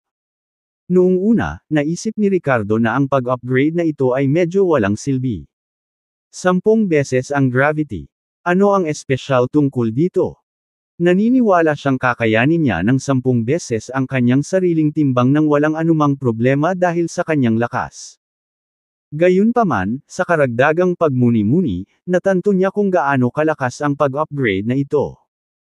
Para sa mga cultivator na tulad niya na wala pa sa nascent soul realm level, ang kanilang mga internal organs ay medyo marupok kumpara sa kanilang balat at kalamnan. Sa makatuwid kapag ang Pulse of the Earth ay ginamit sa isang kaaway, ang kanilang mga panloob na organo ay direktang magdadala ng 10 beses na mas bigat kaysa karaniwan at magdurusa ng matinding pinsala bilang resulta. Bukod pa rito, sa panahon ng pakikipaglaban sa isang taong apektado ng discarting ito ay maaapektuhan din ang kanilang bilis. Sa mataas na antas na mga labanan tulad ng mga ito, kahit na ang maliliit na pagkakamali ay maaaring matukoy ang mga resulta sa buhay o kamatayan. Sa makatuwid na siyahan si Ricardo pagkatapos isaalang-alang ang lahat ng mga salik na ito.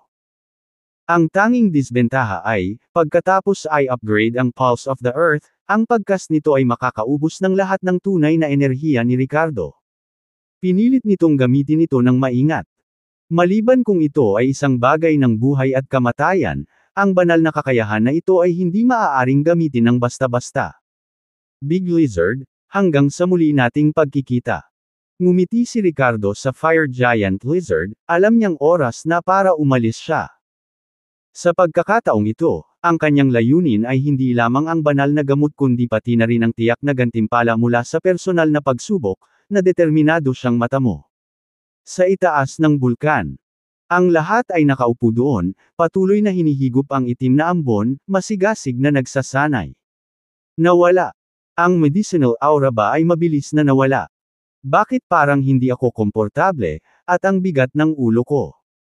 Naramdaman nila na nawala ang mabahong itim na ambon, na medyo hindi nasisiyahan at nanghihinayang. Gayunpaman, sa sumunod na sandali, nalaman ng mga kabataang ito mula sa iba't ibang pamilya at sekta na hindi tama ang kanilang kalagayan. Bakit parang hindi ako komportable? Si Phoebe, na malubhang nasugatan, ay mukhang mas mapatla, na may pahiwatig ng itim na ambon. Ako rin. Og. Umiling si Benjamin, pagkatapos ay sa muka, nakaramdam ng mga alon ng kakulangan sa ginhawa. Ang iba ay nakaramdam din ng pisikal na hindi komportable, nahihilo, at nasusuka. Ang sitwasyon ni Savannah ay bahagyang mas mabuti. Dahil may mga reserbasyon siya tungkol sa mga taong ito, hindi siya nang ahas na tumuon sa pagmumuni-muni. Gayunpaman, matapos malanghap ang itim na ambon sa mahabang panahon, medyo hindi rin siya komportable, ngunit medyo banayad ang kanyang kalagayan. Ano ang nangyayari? Maaaring ang panggamot na kapangyarihan ng banal na gamot ay masyadong malakas, at ang ating mga katawan ay hindi ito matuno ng ilang sandali. Naguguluhang tanong ni Theodore. Malamang. Kapag bumalik tayo at natunaw ang nakapagpapagaling na kapangyarihang ito, tiyak na bubuti ang ating lakas. Tumango si Nathaniel, seryosong pinag-aaralan ang sitwasyon. Tama, yun ang logic. Para kang malasing sa masarap na alak. Ang panggamot na halimuyak ng banal na gamot na ito ay napakalaki. Huminga ulit ng malalim si Finn at hinampas ang labi. Swish! Sa sandaling ito, isang figure ang tumalon mula sa loob ng bulkan, tuloy-tuloy na lumapag sa lupa. Ang buong tao ay naglabas ng isang malakas at malalim na aura. Hriek! Nang makita ang figurang ito, ibinuka ng lahat ng naruroon ang kanilang mga bibig, na nagpapakita ng mga ekspresyon ng hindi paniniwala. London. Bulalas ni Phoebe, puno ng pagtataka ang kanyang magandang mukha. Si Benjamin at ang iba pa ay parehong nabigla ng hindi masusukat. Puno ng pagtataka at pananabik ang ekspresyon ni Savannah. Si Ricardo talaga ang gumawa nito. Nakaligtas talaga siya. Lahat, nakakagulat ba na makita ako? Si Ricardo, na pinagmamasdan ang kanilang mga ekspresyon, ay tumawa ng may katuwaan. Paano? Paano ka pa nabubuhay? Hindi ka ba pinatay ng otherworldly beast na iyon? Tanong ni Benjamin na may pagdududa at pagtataka. Sinong nagsabi sa iyo na pinatay ako ng otherworldly beast? Kontra ni Ricardo. Nahulog ka at walang gumagalaw. Hindi ka ba pinatay agad ng otherworldly beast? Tanong ni Phoebe. Hehe, masyado kang maraming iniisip. Hindi. Hindi lang ako inatake ng otherworldly beast na iyon, ngunit dinala rin ako nito. Piliin ang banal na gamot. Hayaan mong sabihin ko sa iyo ang ilang masamang balita na sira ko. Through. Sabi ni Ricardo, inis ka ng audience at ipinakita ang isang masasamang ngiti. Sa pagtingin sa mga kabataang eksperto na ito, na parehong kakilakilabot, tila itinuring niya ang mga ito bilang biktima at matabang tupa. Nakalusot ka. Bakas sa mukha ni Phoebe ang pagkagulat at kawalan ng pag-asa. Ang Ricardo bago ang pambihirang tagumpay ay kakilakilabot na, at pagkatapos ng pambihirang tagumpay, siya ay mas kakilakilabot, na hindi maabot ng mga taong ito. Nang marinig ito, ang mga mukha ng iba ay nagbago ng hindi inaasahan, na nagpapakita ng matinding takot at gulat sa kanilang mga mata. Tumingin si Savannah kay Ricardo na may komplikadong ekspresyon. Of course. Ang astig talaga ng feeling ng breaking through. Nung nakalusot ako ngayon lang, I expelled toxin accumulated in my body for many years. Hindi ka ba sa taas nakaamoy ng malakas na baho? Nakangiting sabi ni Ricardo, sadyang tinutokso sila sa mga nakakaakit na ekspresyon sa kanilang mga mukha. Lalo na si Phoebe. Habang bumagsak ang kanyang mga salita, lahat ay may naisip, at ang kanilang mga mukha ay kumikibot. Anong sabi mo? Ang mabahong itim na ambon kanina ay ang mga toxin na natanggal sa katawan mo. Tanong ni Phoebe na nakaitim ang mukha. Oo. Ano pa kaya yun? Nagtaas ng kilay si Ricardo. Sa sandaling ito, gumawa siya ng isang maalalahanin na tunog at maingat na pinagmasdan ng mga ekspresyon ng mga tao. Biglang naging kakaiba ang mga ekspresyon nila. Akala namin, wow! Sunod-sunod na tunog ng pagsusuka ang umalangaw-ngaw. Naramdaman ng lahat ang pag-akyat sa kanilang mga tiyan. Si Phoebe, na nasugatan ng husto, ay nagsusuka na ng dugo, pilit pa ring sinusubukang ilabas ang laman. Ang magandang binata. Tinitigan ni Mistress si Ricardo et. Puno ng kahihiyan at galit. Mata. Ang iba ay nakaramdam din ng pagnanais para sa kamatayan. Galit na tinitigan ni Savannah si Ricardo, naging kulay atay ang mukha nito. Kaya, ang itim na ambon na kanilang nalalanghap ay hindi isang medicinal fragrance sa lahat, ngunit ang mga impurities na itinaboy ni Ricardo. Lahat sila ay nabaliw sa kanyang umutot.